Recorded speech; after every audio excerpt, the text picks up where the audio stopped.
오늘도 일일텐을 클릭해 주신 여러분들 축복합니다. 여러분은 하나님을 사랑하는 분들입니다.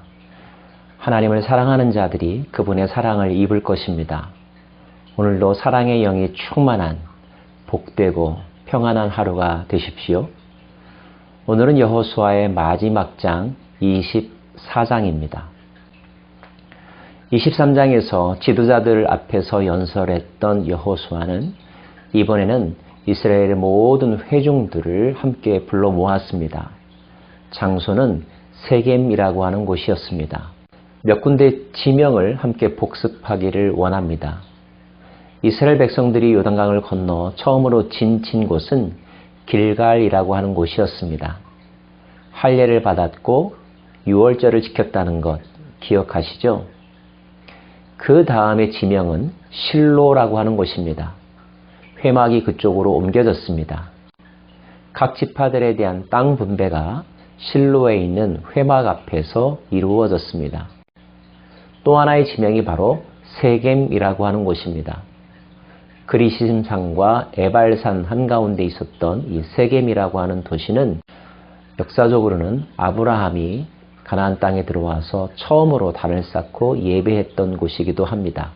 세겜 땅에 모인 수많은 사람들, 그 사람들 앞에서 여호수아는 무엇을 이야기하려고 하는 것일까요? 그의 마지막 연설이라고도 할 수 있는 24장을 통하여서 이스라엘의 미래를 위해서 당부하고 싶은 말 함께 경청하기를 원합니다. 1절에서부터 13절까지는 오늘이 있기까지 이스라엘의 역사를 간략하게 재진술하면서 역사 속에서 하나님께서 어떤 일을 행하셨는지를 다시 한번 상기시킵니다. 아브라함을 갈대아 우르에서 불러내신 하나님, 이스라엘을 이집트로부터 건져내어 주신 하나님, 광야 행진 중에 모압 왕 발락으로부터, 아모리 족속으로부터, 그리고 지금 가나안 족속들의 공격으로부터 그들을 건져내어 주시고 보호해 주신 하나님, 그 하나님이 있었기 때문에, 인도하심과 보호하심이 있었기 때문에 오늘 우리가 있을 수 있었다. 그 하나님을 기억하는가? 실로 하나님은 눈에 보이지는 않지만 살아 역사하는 분이시고 우리가 느끼든 느끼지 않는 거에 상관없이 우리를 사랑하는 분이십니다. 그분은 우리의 앉고 일어섬을 아시며 우리가 가야 될 길을 가도록 인도하는 분, 강권하는 분이십니다. 그 사실을 인정하며 기쁨으로 그분과 동행하는 인생이 있는가 하면 그분의 존재조차 인식하지 못하고 그분의 인도하심을 저항하며 딴 길로 가는 사람들도 있습니다. 딴 길로 가려 하면 할수록 그는 더욱더 고통스러운 삶을 살 뿐이라는 것. 참된 지혜는 하나님을 인정하고 하나님의 인도하심을 따라 사는 것이라는 것. 오늘도 마음속에서 잊혀지지 않기를 바랍니다.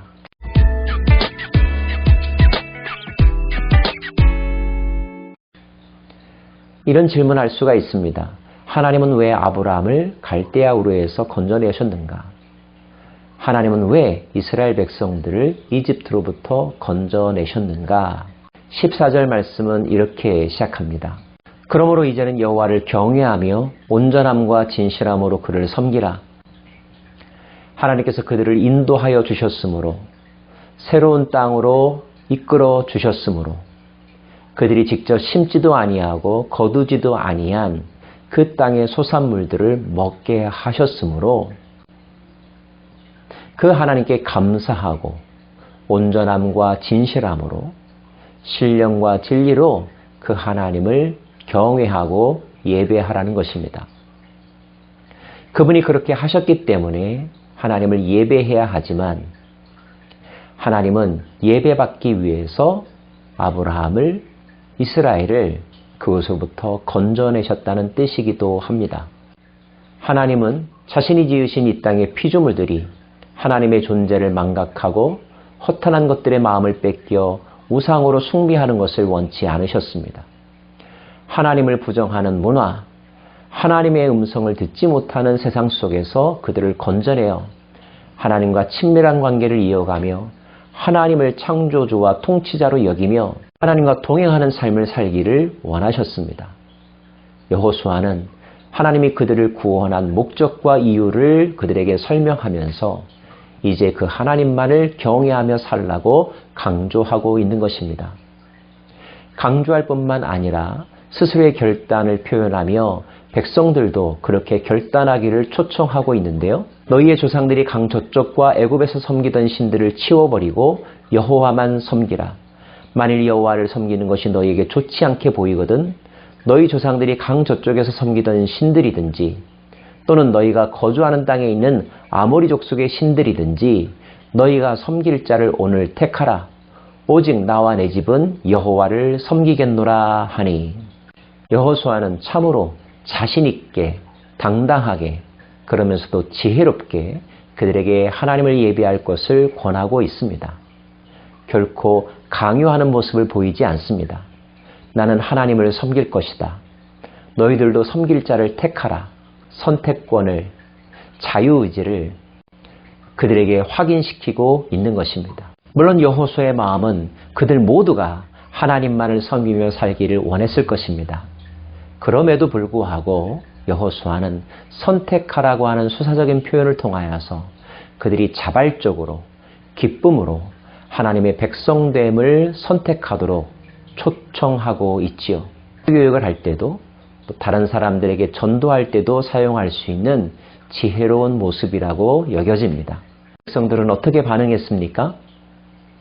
백성이 대답하여 이르되 우리가 결단코 여호와를 버리고 다른 신들을 섬기지 아니하리다.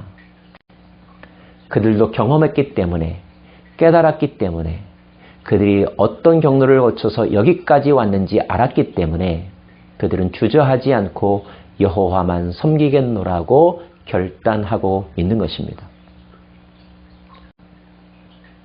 그러자 여호수아는 온 백성들에게 제안합니다.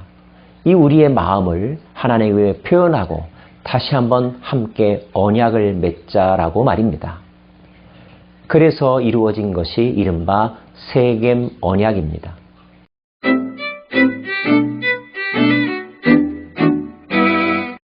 이스라엘 백성들은 이미 시내산에서 하나님과 중요한 계약을 맺었죠. 그 결과로 그들이 지켜야 될 삶의 규례 10계명을 받았습니다. 모압 땅에서도 다시 한번 모세가 살아있을 때 그들은 하나님과 언약을 맺었습니다. 전혀 새로운 언약이라기보다는 이미 맺은 언약을 갱신한 것이라고 말할 수 있습니다. 그런데 오늘 세겜 땅에서 그들은 다시 한번 하나님과 언약을 맺습니다. 언약의 내용은 동일합니다. 하나님을 경외하는 하나님의 백성으로 살겠다.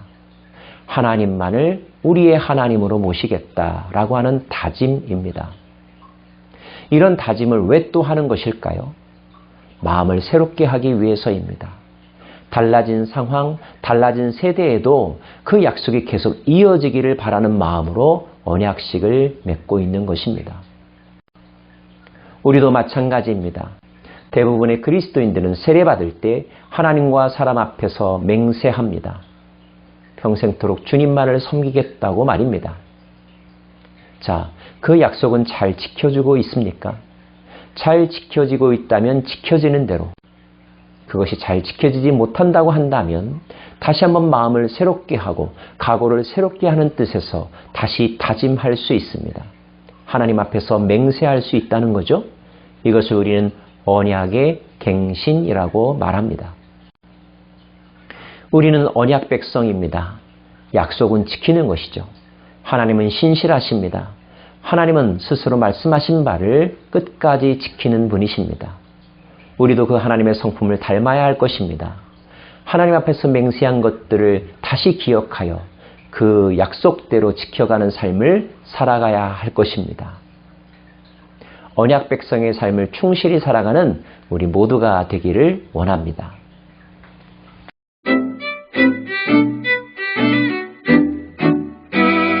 엄숙하고 성대하게 언약식을 마치고 나자 모든 지파들은 각자 삶의 터전으로 돌아갔습니다. 이제 그들이 해야 될 일은 약속을 기억하며 약속대로 살아가는 것이겠지요. 성경은 이제 여호수아의 마지막을 우리들에게 전해주고 있습니다. 이 일 후에 여호와의 종 눈의 아들 여호수아가 110세에 죽음에 이 일, 언약식을 맺는 일, 이것이 여호수아의 마지막 사역이었습니다.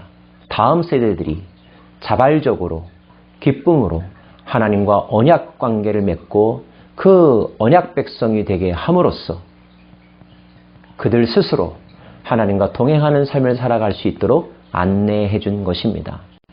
여호수아와 더불어서 엘르아살 제사장도 세상을 떠났습니다. 출애굽 1세대와 더불어서 출애굽 2세대가 역사의 무대에서 사라지고 있음을 보여주고 있습니다. 이스라엘이 여호수아가 사는 날 동안과 여호수아 뒤에 생존한 장로들, 곧 여호와께서 이스라엘을 위하여 행하신 모든 일을 아는 자들이 사는 날 동안 여호와를 섬겼더라. 이 세대에게 신앙을 전수하고 그들이 하나님만을 경외하며 그 땅을 하나님의 나라로 바꾸어 갈 수 있도록 그 토대를 마련하는 일을 성실하게 수행했다는 뜻입니다.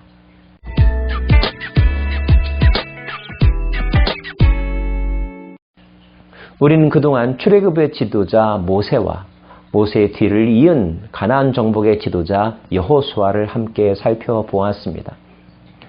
하나님의 손에 붙들린 위대한 사람들에 의하여서 그들은 해방을 맛보았고 새로운 땅에서 새 출발을 하게 된 것이죠. 이제 그 바톤이 다음 세대로 넘어가게 되었습니다. 그리고 이어서 오늘을 살아가는 우리에게까지 그 바톤이 주어졌습니다. 모세와 여호수아는 그 시대적인 사명을 잘 감당한 사람들이었습니다. 이제 문제는 우리에게 있습니다.